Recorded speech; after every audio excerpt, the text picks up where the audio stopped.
బట్టతలతో బాధపడుతున్నారా? ఆధునితనమైన పద్ధతిలో hair transplantation చేయబడును. Face clinic, Hyderabad. Hello, Sudhir Verma garu. Hello, sir. Good morning. Very good morning. It's been a long time. Yeah, both have been quite busy. Yes. కానీ ఈ రోజుకి సుధీర్ వర్మ అనేటువంటి person content అదిరిపోద్ది. ఏ business అనాలిసిస్కి సంబంధించిందైనా సరే నేను మీకు పర్సనల్గా చెప్తున్నానండి. అంటే మేబీ నాకున్న అడ్మిరేషన్ వల్ల ఇంకోటి అని కాకుండా చెప్తున్నాను. జనరల్గా సుధీర్ వర్మ గారు ఏ బిజినెస్ అనాలిసిస్కి సంబంధించినటువంటి ఐడియా ఇవ్వాలన్నా దాన్ని ఎలా ఎగ్జిక్యూట్ చేయాలి అనుకునేటువంటి విషయమైనా సరే, లేదంటే మీరు ఒకసారి అపాయింట్మెంట్ తీసుకున్నప్పుడు మీ బిజినెస్ ఎలా నెక్స్ట్ లెవెల్కి తీసుకెళ్ళొచ్చు, ఏ విధంగా ఉంటే బాగుంటుంది, అండ్ ప్రస్తుతం ట్రెండ్ని బట్టి ఎలాంటి బిజినెస్లు పెట్టవచ్చు, కొంతమంది దగ్గర పెట్టుబడి ఉంటుంది, దాన్ని ఎలా యూటిలైజ్ చేయాలి అనేటువంటి దాని మీద పర్ఫెక్ట్ పర్సన్ మీరు పట్టుకోవడం చాలా కష్టం. కానీ ఈ వీడియో చూసేటువంటి వాళ్ళు ఎవరైతే ఉంటారో ఒకసారి మీరు అపాయింట్మెంట్ తీసుకున్న తర్వాత నేను చెప్తున్నాను కదా, బెస్ట్ ఒక్కొక్క ట్రెండీ బిజినెస్ ఐడియా ఇస్తారు. దాంతోపాటు దాన్ని ఎలా లీడ్ జనరేషన్ కిందకి, కన్వర్షన్స్ కిందకి ఎలా మార్చవచ్చు అనేది కూడా చెప్తారు. మార్కెటింగ్ కూడా ఎలా చేయాలో చెప్తారు. అంత పర్ఫెక్ట్ ప్లానింగ్ ఉంటుంది. మీరు చూస్తే ఆయన రాసినటువంటి ఆర్టికల్స్ అయినా సరే, బుక్స్లో అయినా సరే, ప్రతిదీ ఎవ్రీథింగ్ ప్లాన్డ్గా ఉంటుంది. ఇలానే ఉంటుంది, ఇది ఇలానే చేయాలి, ఇలా చేస్తేనే సక్సెస్ అవుతుంది అనేది. సో ఆయన ఆల్రెడీ ఆ సక్సెస్ మోడ్లో ఉన్నారు కాబట్టి మేము కూర్చొని ఇంతలా మాట్లాడగలుగుతున్నాం. With all your love and respect. లేదు అంటే చాలా మందిని మనం చూస్తూ ఉంటాం కానీ ఇప్పుడు బ్రెయిన్ వర్క్ అనేది చాలా ఇంపార్టెంట్. ప్రతిదీ మీరు రాసే మైన్యూట్ డీటెయిల్ కూడా నాకు చాలా బాగా నచ్చుతుంది. అప్పుడప్పుడు అనుకుంటూ ఉంటాను కూడా ఈ టైంలో మరొకటి ఉంటే బాగుంటుంది కొన్ని బిజినెస్ ఐడియాస్ తడుతూ ఉంటాయి కదా, దీన్ని ఎలా ఎగ్జిక్యూట్ చేస్తే బాగుంటుంది అని అనుకున్నప్పుడు. But anyways thank you so much. ఇప్పుడున్న దాంట్లో ఫ్రాంచైజ్ మోడల్ చాలా ఎక్కువైపోయింది. చిన్న బిజినెస్ ఐడియాస్ అయినా సరే, ఒక చిన్న బిజినెస్ ఐడియా అయినా సరే, ఫుడ్ బిజినెస్ ఉంది ఫర్ ఎగ్జాంపుల్, దాన్ని ఫ్రాంచైజ్ కింద కన్వర్ట్ చేయాలి అంటే ఎలా? కొంతమంది టీ బిజినెస్ పెట్టుకుని ఉన్నారు, దాన్ని ఫ్రాంచైజ్ మోడల్లో కన్వర్ట్ చేయడం ఎలా? కొంతమంది కిరాణా షాపే ఉంది ఫర్ ఎగ్జాంపుల్, దాని సూపర్ మార్కెట్ ఫ్రాంచైజ్ మోడల్లోకి తీసుకువెళ్ళాలి అంటే ఎట్లా? Right sir. ఫ్రాంచైజ్ వరకు వచ్చేసరికి తీసుకోవాల్సిన బేసిక్ ఫండమెంటల్స్, ప్రికాషన్స్ ఏంటంటే sir, the market brand value చాలా ఇంపార్టెంట్ మీకు. అంటే మీరు ఫ్రాంచైజ్ ఎందుకు తీసుకుంటారో ఫస్ట్ స్క్రాచ్ నుంచి మనం మొదలు పెట్టక్కర్లేదు.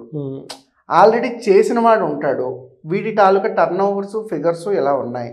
మూడవది, వీడు బిజినెస్ మోడల్ ఆల్రెడీ వర్కౌట్ చేశాడు, యాజ్ ఇట్ ఈస్గా మనం ఇంప్లిమెంట్ చేస్తే సరిపోతుంది. ఫోర్త్ థింగ్, నా బిజినెస్ మోడల్లో నాకేమైనా ఇబ్బందులు ఉంటే వీడు ఇమీడియట్గా నాకు సాల్వ్ చేస్తాడు అని తెలుసుకోవడానికి మాత్రమే మీరు ఫ్రాంచైజ్ని ఎప్పుడైనా తీసుకుంటారు. దీనికి మార్కెట్లో బెస్ట్ ఎగ్జాంపుల్ ఏంటంటే చూడండి, దెర్ ఆర్ నెంబర్ ఆఫ్ ఈ చికెన్ స్టాక్ పాయింట్స్ ఉంటాయి. స్నేహ అవనివ్వండి, వెన్కోబ్ అవనివ్వండి, number of chicken stock points ఉంటాయి.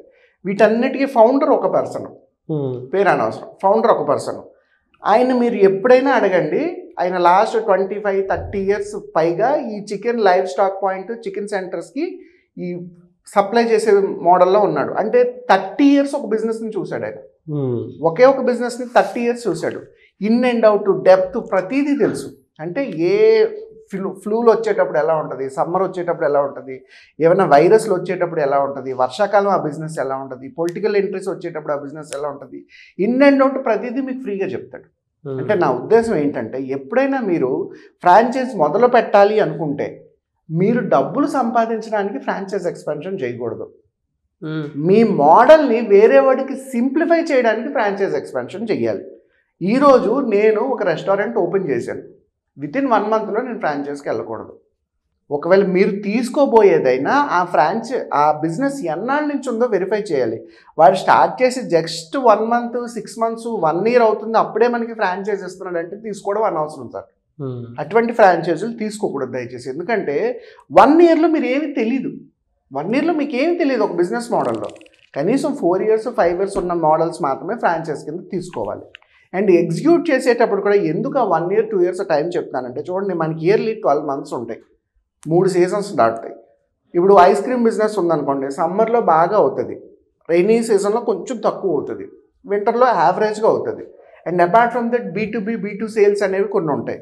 ఇలా ఈ ఫండమెంటల్స్ తెలియకుండా మీరు ఈరోజు ఒక ఐస్ క్రీమ్ బిజినెస్ స్టార్ట్ చేసి 2 monthsలోనే నెంబర్ ఆఫ్ అవుట్లెట్స్ మేము ఫ్రాంచైజ్ ఇచ్చేస్తామంటే తీసుకుంటాడు. కానీ అక్కడ ఏమైనా ఇష్యూ వస్తే మీకు సాల్వ్ చేయడం తెలియకపోతే మీ నేమ్ అంతా బర్బాద్ అవుద్ది మార్కెట్.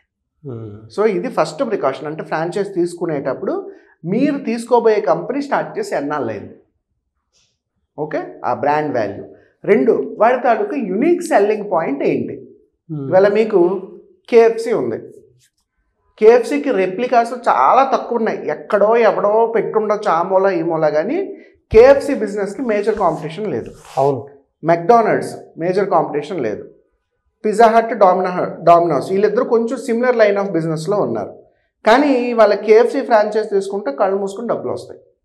ఎందుకు? కాంపిటీటర్ లేడు, ఇంటర్నేషనల్ బ్రాండ్ వాల్యూ ఉంది, ఆ ఫ్రైడ్ చికెన్ అనే యునీక్ రెసిపీ వాడి దగ్గర ఉంది. వాడు అందులో ఇంగ్రీడియంట్స్ ఏం వాడుతాడో తెలుసు, కానీ వాడికి వచ్చే టేస్ట్ వేరే ఎవరికి రాదు, రైట్? బట్ మనం ఏం చేస్తున్నాం ఇవాళ లోకల్ ఫ్రాంచైజీలన్నీ టీ షాపులు, కాఫీ షాపులు, సోడా సెంటర్లు, బార్బిక్యూలు, ఫ్రెంచ్ ఫ్రైస్, ఇవే కదా. ఇందులో యూనిక్ స్పెషలైజేషన్ ఏముంది? చాయ్ షాపులు యూనిక్ స్పెషలైజేషన్ ఏంటి? అందులో టేస్ట్ సెపరేట్ ఏమైనా ఉందా? రెసిపీ ఏమైనా సెపరేట్ ఉందా? ఇవేవి లేనప్పుడు వాడి దగ్గర నుంచి మీరు ఫ్రాంచైజ్ తీసుకోవడం ఎందుకు? అదేదో మెషినరీ మీరు పెట్టుకున్నా అవుతుంది. పోనీ వాడి బ్రాండ్ వాల్యూ ఏమైనా మీకు ఇంపాక్ట్ అవుతుందా? పెద్దగా ఏమి ఉండదు. అలాంటప్పుడు మీరు ఫ్రాంచైజ్కి వెళ్ళాల్సిన అవసరం లేదు. అంటే ఈ 2 పాయింట్స్ ఎందుకు చెప్తున్నానంటే మీరు చెప్పింది నిజం, మార్కెట్లో ఫ్రాడ్స్ ఎక్కువ జరుగుతున్నాయి ఫ్రాంచైజ్ మీద. అవునవును. సో ఇలా ఒక బ్రాండ్ ఫ్రాంచైజ్ తీసుకునేటప్పుడు దాని యూనిక్ సెల్లింగ్ పాయింట్ ఏంటి? కేఎఫ్సీ లాగా ఓన్లీ యూనిక్ రెసిపీ ఉందా? చూడండి, మీరు మెక్డానల్డ్స్కి వెళ్తే వాడి బర్గర్, వాడి ఫ్రెంచ్ ఫ్రైస్ బయట ఎక్కడ దొరకవు. ఆ యూనిక్ స్పెషలైజేషన్ ఉంటే మనం ఫ్రాంచైజ్ తీసుకోవాలి. 3, ఈ ఇండస్ట్రీలో వీళ్ళు ఎంతకాలం ఉన్నారు? కొత్తగా స్టార్ట్ చేసిన వాళ్ళ 6 months 1 year నుంచి ఉన్నారా, 2 years 5 years నుంచి ఉన్నారా? ఈ బ్రాండ్ వాల్యూ రిప్యుటేషన్ కూడా చాలా ఇంపార్టెంట్ అండి. అండ్ 4th థింగ్, ఏ డెమోగ్రాఫిక్ లొకేషన్స్లో ఈ బిజినెస్ మోడల్ వర్కౌట్ అవుతుంది. ప్రతి ఏరియాలో ప్రతి బిజినెస్ వర్కౌట్ అవుతుంది. ప్లేస్ చాలా ఇంపార్టెంట్ బిజినెస్లకి. అలాగా place of the location, place of the business కూడా చాలా ఇంపార్టెంట్. ఈ మెట్రోలో Tier 1 సిటీస్లో అయ్యే బిజినెస్ Tier 2లో అవ్వకపోవచ్చు, లేదా Tier 1 Tier 2లో అయ్యేది Tier 3లో అవ్వకపోవచ్చు. మీరు Tier 1 మోడల్ తీసుకెళ్ళి Tier 3లో ఫ్రాంచైజ్ తీసుకుంటే అక్కడ ఎవరు రారు కస్టమర్స్. లేదా Tier 3 మోడల్ తీసుకొచ్చి Tier 1లో పెట్టినా ఈ సోఫిస్టికేటెడ్ పీపుల్కి అది నచ్చకపోక ఈ ఫ్రాంచైజ్ కూడా క్లిక్ అవ్వకపోవచ్చు. ఎలా అంటే జనరల్గా మీరు చూసినటువంటి ఫ్రాంచైజ్ బిజినెస్ ఐడియాలో ఏది బెటర్గా ఉంటుందని, అంటే ఏ కేటగిరీలో ఉన్నది తీసుకుంటే బెటర్గా ఉంటుంది? కేటగిరీ ఆఫ్ ద బిజినెస్లో అయితే సార్ కాఫీ షాప్స్ బాగా క్లిక్ అవుతాయి సార్. ఇవాళ మనకి మార్కెట్లో 2 major chains, Starbucks, cafe coffee day. మిగిలినవన్నీ కూడా ఇండివిజువల్ కాఫీ షాప్సే. సో ఒక కాఫీ షాప్ 4-5 చోట్ల బ్రాంచ్ ఉంది, బాగా రన్ చేస్తున్నాడు అనుకుంటే ఖచ్చితంగా అటువంటి మోడల్ ఏదైనా సరే మనం వర్కౌట్ చేయాలి. మార్జిన్ పర్సంటేజ్ ఎంత మిగిలే అవకాశం ఉంటుంది? మార్జిన్ పర్సంటేజ్ సార్ ఇంచుమించుగా కాఫీ షాప్స్ లాంటి బిజినెస్లో ఈజీగా 30 to 40% మార్జిన్ మిగులుతుంది సార్. 30 to 40%? ఎందుకు అంటే మీకు ఇన్వెంటరీ కానీ ప్రిపరేషన్ కానీ చాలా కాస్ట్ ఎఫెక్టివ్. మీరు రెస్టారెంట్ రన్ చేయాలనుకోండి, ఎప్పుడో మార్నింగ్ 9కి స్టార్ట్ చేసే తప్ప 12 o'clockకి బిర్యానీ అవ్వదు. కాఫీ చేయడానికి మీకు ఎంత టైం పడుతుంది? 5 minutes. అండ్ ఇన్వెంటరీ, మిల్క్ విడిగా వస్తుంది, బేకరీ ఐటమ్ విడిగా వస్తుంది, షుగర్ విడిగా వస్తుంది, కాఫీ పౌడర్ విడిగా వస్తుంది. అన్ని వేసి కాఫీ మెషిన్లో మిక్స్ చేస్తే వాడు ఇన్స్టెంట్గా మీకు 1 కప్పు కావాలంటే 1 కప్పే కదా వస్తుంది. 100 మందికి తయారు చేసి డిస్ట్రిబ్యూట్ చేయాల్సిన అవసరం లేదు కదా. సో ఆ 30 to 40% మార్జిన్స్ కనిపిస్తాయి. But majority of the coffee షాప్లో కూడా ఫ్రాంచైజెస్ లేవు. ఈ CCD, Starbucks only company operated. ఒకవేళ ఎవరైనా చైన్ ఎగ్జిక్యూట్ చేద్దాము అనుకుంటే ముందు స్టార్ట్ చేసి ఒక 2 years రన్ చేసిన తర్వాత అప్పుడు ఫ్రాంచైజ్కి వెళ్ళడం మంచిది. అంటే ఇన్స్టెంట్గా వెంటనే వెళ్ళిపోవు. ఎందుకంటే రాజమండ్రిలో అయ్యే వ్యాపారం వేరు, హైదరాబాద్లో అయ్యే వ్యాపారం వేరు, కడపలో అయ్యే వ్యాపారం వేరు. ఆ లొకేషన్ కన్స్టెంట్ ఎప్పుడూ ఉంటుంది. పీపుల్ తాలూకా మైండ్ సెట్ ఉంటుంది, పీపుల్ తాలూకా అఫోర్డబిలిటీ ఉంటుంది. హైదరాబాద్లో పీపుల్, మెట్రో సిటీలో పీపుల్ ఈజీగా స్పెండ్ చేస్తారు.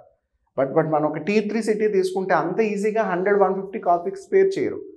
సో లొకేషన్ డెమోగ్రాఫిక్స్ చాలా ఇంపార్టెంట్ బిజినెస్కి. ఇలా కొన్ని కన్సిడరబుల్ పాయింట్స్ ఉంటాయండి. ఫస్ట్ ఎన్నాళ్ళు అవుతుంది స్టార్ట్ చేసి, వాళ్ళ యునిక్ సెల్లింగ్ పాయింట్ ఏంటి. సపోజ్ వన్స్ మీరు ఎస్టాబ్లిష్ చేసిన తర్వాత ఏదైనా ప్రాబ్లం వచ్చింది, స్టాఫ్ మానేశారు. Not only food business, any franchise అనుకోండి, ఒక ఎల్జీ డీలర్షిప్ లాంటిదో, ఇంకొక ఏదైనా మెడికల్ డివైసెస్ డీలర్షిప్ అనుకోండి, స్టాఫ్ మానేశారు. వీడు ఇమీడియట్గా స్టాఫ్ని ట్రైన్ చేసి పంపించడం మీకు పంపించాలి. కానీ చాలామంది చేయరు, అది మీరు చూసుకోండి అంటారు. పంపించాలి. అలా పంపించే బిజినెస్ ఫ్రాంచైజ్ క్లిక్ అవుతుంది. చాలామంది ఏం చేస్తారు, ముందు సపోర్ట్ ఇస్తామంటారు, వన్స్ డబ్బులు వచ్చిన తర్వాత ఏ సపోర్ట్ ఇవ్వరు. సో అటువంటి ఫ్రాంచైజీలు కూడా తీసుకోకూడదు అనమాట. అంటే ఎలా ఉండాలి ఉండకూడదు అన్న పాయింట్స్ దీనికి అంటే మామూలుగా ఈ కాఫీ డే అటువంటి వాటికి ఫ్రాంచైజ్ శాంపిల్ ఎలా ఉందండి? అంటే సార్ ఈజీగా 50 lakhs నుంచి స్టార్ట్ చేయొచ్చు సార్. 50 lakhs నుంచి స్టార్ట్ చేయొచ్చు అంటే అంతకన్నా తక్కువ వర్కౌట్ అవ్వదు, టెక్నికల్లీ వర్కౌట్ అవ్వదు. అందులో 30% మీకు వస్తుంది అని అంటే పర్ మంత్ మీరు ఒక 15 lakhs వరకు రన్ చేసుకోవడానికి అవకాశం ఉండేటువంటి. లేదు అలా కాదు, మనం చూడవలసింది అలా కాదు. సపోజ్ ఒక 50 lakh పెట్టి మనం ఒక స్పేస్ రెంట్కి తీసుకొని ఇంటీరియర్స్ డెకరేట్ చేసి కిచెన్ సెటప్ చేసి రా మెటీరియల్ తీసుకొచ్చి ఫర్నిచర్ అది సెటప్ చేసి ఏసీలు సెటప్ చేసి ఒక 50 lakhs ఇన్వెస్ట్మెంట్తో కాఫీ షాప్ పెట్టాం అనుకుందాం. ఇప్పుడు ఈ 50 lakhs బ్రేక్ ఈవెన్ ఎలా చేస్తాం? 1 year లేదా 1.5 year టైం పెట్టుకుందాం, 18 months అనుకుందాం. 18 monthsలో ఈ 50 lakh అమౌంట్ వెనక్కి రావాలి, divided by 18 months. Every month ఇంత మినిమం సేల్, ఒక 5 లక్షలు 10 లక్షలు అనుకుందాం మినిమం సేల్. మీకు కాఫీ యావరేజ్ వాల్యూ 150 rupees అనుకుంటే ఎన్ని సేల్స్ చేస్తే ఎంతమంది కస్టమర్స్ వస్తే మీకు 5 లక్షల నుంచి 10 లక్షల అమౌంట్ వస్తుంది. సో ఇంతమంది కస్టమర్స్ వాకిన్లకు రావాలంటే మనం పబ్లిసిటీ ఎంత చేయాలి? ఇవన్నీ బేస్ చేసుకొని బిజినెస్ సార్. జస్ట్ ఇన్వెస్ట్మెంట్ లొకేషన్లో పెట్టేసామంటే సరిపోదు. పెట్టిన డబ్బులు వెనక్కి రావాలి, ప్రాఫిట్ రావాలి, ఎవ్రీ మంత్ బ్రేక్ ఈవెన్స్ అవుతూ ఉండాలి, మన అప్పు పెరగకుండా ఉండాలి. ఈ కాఫీ డే ఫ్రాంచైజ్ తీసుకుంటే ఆన్ యావరేజ్ మనకి ఫిగర్ వైజ్ చూసుకుంటే ఎంత వచ్చే అవకాశం ఉంటుందండి మామూలుగా? ఇది లొకేషన్ బట్టండి. ఇప్పుడు సపోజ్ సిసిడి లాంటి బిజినెస్లు అనుకోండి, యావరేజ్గా డైలీ కౌంటర్ బిల్లు 10,000 నుంచి 15,000 అవుతుంది. డైలీ కౌంటర్ బిల్ చాలా తక్కువ చెప్పింది. మంచి ప్రైమ్ లొకేషన్లో ఉంటే ఇంకా ఎక్కువ అవుతుంది, ఎందుకంటే పీపుల్ అలా వచ్చి వెళ్తూనే ఉంటారు. అండ్ అక్కడ సీటింగ్ కెపాసిటీ, కొన్ని సిసిడీలు ఓన్లీ 20-30 సీటింగ్ కెపాసిటీ ఉంటాయి, కొన్ని 50-60 సీటింగ్ కెపాసిటీ ఉంటాయి. సో సీటింగ్ కెపాసిటీ పెరుగుతున్న కొద్దీ మీరు అక్కడ కూర్చునే టైం పెరుగుతుంది, మీరు బిల్ చేసే టైం కూడా పెరుగుతుంది. బట్ మంత్లీ లాక్స్లోనే రన్ చేసుకోవడం ఖచ్చితంగా. లాక్స్లో లేకుండా కాఫీ షాప్ వర్కౌట్ అవుతుంది. వేలల్లో అయితే కాఫీ షాప్ పెట్టడం అనవసరం. పెట్టే ఇన్వెస్ట్మెంట్ అలాగ ఉంటుంది, వచ్చే రిటర్న్స్ కూడా అలా ఉంటుంది. అయితే ఆ taste, quality, brand value, hospitality, వచ్చే కస్టమర్ని ఎలా మీరు ఏదైనా కాఫీ షాప్కి వెళ్ళగానే ఈగలు కనిపించాయి అనుకోండి, రెండోసారి మీరు వెళ్ళరు. లేదు అక్కడ సర్వ్ చేసేవాడు కొంచెం మొహం చిరాగ్గా పెట్టి సర్వ్ చేసాడు అనుకోండి, మీకు వెళ్ళాలనిపించదు. లేదు టేస్ట్ బాగాలేదు, అప్పుడు కూడా మీరు వెళ్ళరు. సో ఇలాంటి పారామీటర్స్ అన్నీ మీరు ఎప్పుడైతే ఫాలో అవుతారో అప్పుడు ఇటువంటి ఫుడ్ ఫ్రాంచైజెస్ కానీ ఏవైనా ఫ్రాంచైజెస్ వర్కౌట్ అవుతాయి. ఆర్ఎల్స్ ఫుడ్ ఫ్రాంచైజీలు కానీ ఏదైనా ప్రొడక్షన్ అటువంటివి తీసుకోవాలి అనుకుంటే మార్కెట్లో ఉన్న బ్రాండ్ వాల్యూ తెలుసుకోగలిగితే సరిపోతుంది. ఇవాళ ఫస్ట్ క్రై ఉంది. First cry is a franchise, 35 lakhs నుంచి 50 lakh దాకా అవుతుంది. Supported by Mahindra company. Mahindra acquire చేసింది దాన్ని. ఇవాళ కళ్ళు మూసుకొని ఎవరైనా ఫస్ట్ క్రై ఫ్రాంచైజ్ తీసుకోవచ్చు. అండ్ పిల్లల ప్రొడక్ట్స్ నిత్యం కొంటూనే ఉంటారు. టాయ్స్ అవనివ్వండి, బట్టలు అవనివ్వండి, బూట్లు అవనివ్వండి, వాళ్ళకి ఈ చెంచాలు, స్పూన్లు, ఉయ్యాళ్ళు ఇంకా నిత్యం వెళ్తూనే ఉంటాయి. అండ్ ఫస్ట్ క్రై అవుట్లెట్ చాలా చోట్ల చాలా ఫ్రీక్వెంట్గా కనిపిస్తుంది. సో జస్ట్ బార్న్ బేబీ సెగ్మెంట్లో ఫస్ట్ క్రై ఫ్రాంచైజ్ కానీ, మామ్ అండ్ మీ కానీ, బేబీ అండ్ మీ కానీ ఇవన్నీ కూడా చాలా సక్సెస్ఫుల్గా రన్ అవుతున్నాయి. సో ఏదైనా బెస్ట్ ఫ్రాంచైజ్ బిజినెస్ ఐడియా మీకు కావాలి అనుకున్నటువంటి వాళ్ళు సుధీర్ వర్మ గారిది అపాయింట్మెంట్ తీసుకున్న తర్వాత మీ దగ్గర ఇన్వెస్ట్మెంట్ ఉండొచ్చు. ఏది బెస్ట్ అనేది మాత్రం కొన్నిసార్లు మార్కెట్లో ఎలా సెర్చ్ చేయాలో అవగాహన ఉండదు. బట్ అటువంటి వాటి కోసమైనా సరే మీరు అపాయింట్మెంట్ తీసుకోవాలి అనుకుంటే స్క్రీన్ మీద మీకు కాంటాక్ట్ నెంబర్ కనిపిస్తుంది, దాన్ని మీరు కాల్ ఆర్ మెసేజ్ వాట్సాప్ చేసి వెంటనే అపాయింట్మెంట్ తీసుకోవచ్చు. మీరు టైం ఇస్తారు కదా వాళ్ళకి, తప్పకుండా. లేదా ఏదైనా బిజినెస్ ఐడియా ఉంది, ఫర్ ఎగ్జాంపుల్ మీ దగ్గర ఒక బిజినెస్ ఐడియానే ఉంది, ఐడియాని ఎలా ఎగ్జిక్యూట్ చేయాలి, అండ్ కొంతమంది దగ్గర ఇన్వెస్ట్మెంట్స్ ఎక్కడ పెడితే బెటర్గా ఉంటుందనే దాని మీద అవగాహన ఉండదు. సో దాని నుంచి అయినా సరే ఇన్వెస్ట్మెంట్స్ ఎక్కడ పెడితే బాగుంటుంది, ఎలా వెళ్తే బాగుంటుంది అనేటువంటి దాని మీద కూడా ఐడియా ఇస్తారు. అంతే కదా సార్? Right sir, exactly. ఎలా సార్ మిమ్మల్ని అప్రోచ్ అవ్వాలి అని అంటే process? Sir as you said, మార్కెట్లో ఈ బిజినెస్ చేద్దాం అనుకుంటున్న పీపుల్ చాలామంది పెరుగుతున్నారు. అయితే రైట్ టైంలో ఇన్ఫర్మేషన్ ఇచ్చేవాళ్ళు, మెంటర్ చేసేవాళ్ళు చాలా తక్కువ మంది ఉన్నారు. దానికి కారణం ఏంటంటే ఇండివిజువల్గా మీరు ఒకరికి ఈ వ్యాపారం చేయి, ఆ వ్యాపారం చేయి చెప్పేవాళ్ళు ఉంటారు. చెప్పేవాడు నిజానికి వ్యాపారం చేస్తాడో లేదా, వాడి ఇన్ అండ్ అవుట్ వాడికి తెలుసా లేదు. ఇది first challenge. As you know, మన లాస్ట్ 10 years నుంచి మన ఓన్ బిజినెస్లో ఉన్నాయి. వాళ్ళు 2-3 వెంచర్స్ ఉన్నాయి మనకి. అండ్ ఈ స్టార్టప్ ఎకో సిస్టంలో గత 6-7 ఏళ్ళుగా నలుగుతున్నాం శుభ్రంగా. ఇందులో ప్రాబ్లమ్స్ ఏంటో, ఛాలెంజెస్ ఏంటో అన్నీ మనకు తెలుసు. సో వేరే వాళ్ళకి చెప్పేటప్పుడు కూడా మనం చేసే మిస్టేక్స్ వాళ్ళు చేయకుండా సెక్యూర్ చేయొచ్చు. అండ్ ఎప్పుడైతే మనం ఈ ఎకో సిస్టంలోకి వచ్చామో, లోన్ కావాలి, డీటెయిల్డ్ ప్రాజెక్ట్ రిపోర్ట్స్ కావాలి, ఇన్వెస్ట్మెంట్ కొలాబరేషన్స్ కావాలి, ఏంజల్స్తో కనెక్ట్ చేయాలి, ఇవన్నీ ఒక కాన్సెప్ట్. కాబట్టి మీరు వచ్చినప్పుడు మీ దగ్గర మోడల్ క్లియర్గా ఉంటే మిమ్మల్ని వెంటనే మార్కెట్కి ఇంట్రొడ్యూస్ చేయడం నాకు ఈజీ అవుతుంది. సో మనం ఎకో సిస్టంలో ఉన్నాం కాబట్టి ఎవరికైనా సరే అదే ఎకో సిస్టమ్ని మనం ఇంప్లిమెంట్ చేయవచ్చు. ఈ ఎకో సిస్టంలో లేకుండా నేను మీకు బిజినెస్ సలహా ఏమి ఇవ్వగలను? నాకు బిజినెస్సే లేదు, జస్ట్ వచ్చి యూట్యూబ్ వీడియో చేసేస్తే అయిపోదు కదా. నాకు వచ్చు కాబట్టి నేను మీకు చెప్పగలను. తెలుసు. సో వాళ్ళకి టైం ఇస్తారు ఖచ్చితంగా. రమేష్ సార్, థ్యాంక్ యూ అన్న, thank you so much Sudheer Varma గారు. Thank you sir. చాలామంది మీ దగ్గర అపాయింట్మెంట్తో పాటు ఆన్లైన్ క్లాస్ కూడా ఎక్స్పెక్ట్ చేస్తూ ఉన్నారు. ఎప్పుడు సార్ ఈ మంత్ April 27, 28 ఆఫ్లైన్ హైదరాబాద్లోనే 2 days business workshop and startup workshop conduct చేయబోతున్నాం. సో ఇంట్రెస్ట్ ఉన్న వాళ్ళు ఎవరైనా సరే అసలు బిజినెస్ ఏంటి, ఫండమెంటల్స్ ఏంటి తెలుసుకుందాం. మనం స్టార్ట్ చేయబోయే ముందు లక్షల రూపాయలు నష్టపోయేదానికన్నా ఒక 5,000, 10,000 పెట్టుకుంటే సబ్జెక్ట్ తెలుస్తుంది. ఈ గైడ్లైన్స్ మనకి ఏడాదంతా పనికి వస్తుంది అనుకుని ఎవరైనా సరే ఈ వర్క్షాప్ ప్రోగ్రామ్ అటెండ్ అవ్వచ్చు. ఆన్లైన్ కావాలంటే కమింగ్ వీక్ కనెక్ట్ చేస్తాం. ఆ డేట్స్ అవి చెప్తారు. సో ఇంట్రెస్ట్ ఉన్న వాళ్ళు ఎవరైనా సరే కింద కనిపిస్తున్న నెంబర్కి కాల్ చేస్తే మన టీం అపాయింట్మెంట్ బుక్ చేస్తుంది. అయితే ఎందుకు మెంటరింగ్, ఎందుకు లెర్నింగ్ అంటే సింపుల్. చూడండి, మిమ్మల్ని ఒక క్రికెట్ బ్యాట్ ఇచ్చి డైరెక్ట్గా గ్రౌండ్లో దించితే మీరు బ్యాటింగ్ చేయడానికి ఎంతవరకు అవకాశం ఉంటుంది? వికెట్ పడిపోకుండా. ఫ్లూక్లో కొట్టడం అంతే. ఫ్లూక్ సార్, బిజినెస్లో ఫ్లూక్ అనేది ఇంపాసిబుల్ సార్. అవును, చాలా రేర్ అది. అది ఒక్కసారి అవుతుంది, అస్తమానం జరగదు. బట్ మీరు డైలీ కొంత ప్రాక్టీస్ చేసి 1 hour, 1.5 hour batting bowling practice చేసి క్రికెట్ ఆడితే గ్రౌండ్లో మీ పెర్ఫార్మెన్స్ వేరేగా ఉంటుంది. బిజినెస్ కూడా అంతే. కొన్ని ఫండమెంటల్స్ ఒక 30 or 50 ముందు అసలు ఏంటి అన్న ఫండమెంటల్స్ తెలుసుకుంటే మీరు ముందు వెళ్ళబోయేటప్పుడు బిజినెస్ క్లియర్గా ఉంటుంది. అది ఏది తెలియకుండా నా దగ్గర డబ్బులు ఉన్నాయని నేను పెట్టేస్తా, లేదా లోన్ తీసుకొచ్చి వ్యాపారం చేసేస్తా, సేల్స్ ఎలా చేయాలో తెలియనప్పుడు ఏ మోడల్ కూడా క్లిక్ అవుతుంది. సో బేసిక్ ట్రైనింగ్ ఏ బిజినెస్ పర్సన్కైనా, కొత్తగా స్టార్ట్ చేయబోయే వాళ్ళకైనా, ఆల్రెడీ పెట్టిన వాళ్ళకైనా మీకు తెలియని ఆస్పెక్ట్స్ చాలా ఉంటాయి. అవి తెలుసుకోవడం చాలా మంచిది. అందుకోసమే ఎవ్రీ మంత్ ఈ వర్క్షాప్ కండక్ట్ చేస్తాం. సో ఇంట్రెస్ట్ ఉన్న వాళ్ళు ఎవరైనా సరే దీనికి అటెండ్ అవ్వచ్చు. 27th, 28th April ఉంటుంది.